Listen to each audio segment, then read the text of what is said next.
السلام عليكم ورحمة الله وبركاته. أنا أحمد عقير، وفي الفيديو ده هنعرف إزاي نشتغل على برنامج سكتش، سواء إن إحنا نشتغل عليه عن طريق الويب أو الموقع، أو إن إحنا ننزله عندنا على الكمبيوتر. أول طريقة هنكتب كلمة سكتش هنا، أنا هكون سايب لكم تحت الديسكريبشن اللينك اللي يدخلك إن أنت تعمل داونلود، واللينك اللي يخليك تخش تسجل على الموقع. فهنا عشان نعمل داونلود هدوس على كلمة داونلود أو نكتب كلمة سكتش، فهيدخلني على الصفحة دي. هيكون عندي هنا في الصفحة دي إن أنا أعمل داونلود، في عندي كذا اختيار. لو أنا عايز أنزله على الكمبيوتر اللي هو بيكون شغال بالويندوز، ولو أنا معايا ماك فهقدر أنزله من هنا. لو معايا كروم أو إس، يعني الأو إس بتاع كروم، برضه أنزله من هنا. ولو على أندرويد أنزله منين؟ من هنا. طبعا أندرويد لو تابلت أو موبايل. بالنسبة للويندوز، باجي هنا في عندي اختيارين، يا إما من اللينك ده أو من اللينك ده. طبعا دايركت داونلود ده يكون أسرع، بدوس عليه.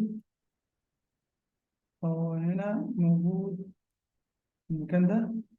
خليني أفتحه كده أشوف اللوكيشن، أو موجود اللوكيشن بتاعه. فلو دوست عليه مرتين هيبدأ بقى إيه؟ يبدأ يسطب البرنامج.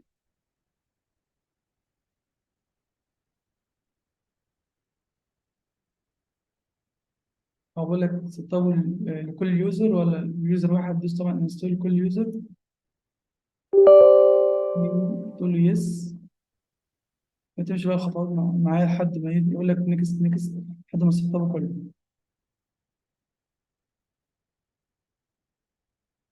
طبعا ده بياخد وقت، يعني خلينا نصور الحته دي لحد ما تسطب. يعني بعد كده بتدوس ايه؟ هو لك تدوس على السلكت دي عشان ترن السكراتش، او تعمل فينش على طول وما تشغلوش.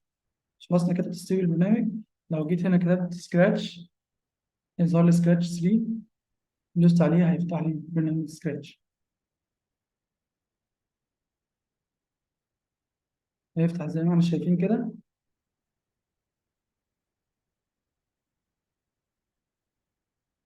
ده كده شكل ايه؟ شكل برنامج سكراتش لو اول ما افتح البرنامج.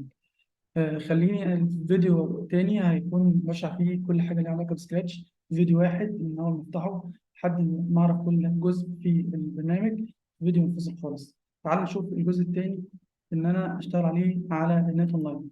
نرجع تاني خطوة لورا، وهنا هندوس على سكراتش اللي هو اللينك ده. بعد ما ادوس عليه هيجيب لي الصفحه دي، وفي عندي هنا جون سكاتش، وفي عندي ساين ان. جون سكاتش ده اللي هو اللي انا مسجل فيه. ساين ان لو انا عامل حساب عليه اصلا، بخش هنا بكتب ليه اليوزر نيم والباسورد اللي انا مختاره. طيب بالنسبه لجون سكاتش بدوس عليه، وهنا بدخل الاسم بتاعي، مثلا احمد 2 3، والباسورد طبعا بقول لك هنا الاسم ده متاخد، فممكن اقول له 2023 برضه متاخد اندرسكور. ماشي، وبعد كده اكتب الباسورد اللي انا هكتبها. أنا عايز اعمل شو، اعمل هايد كده، هايد الباسورد. فعملت الباسورد اللي انا عايز اعملها.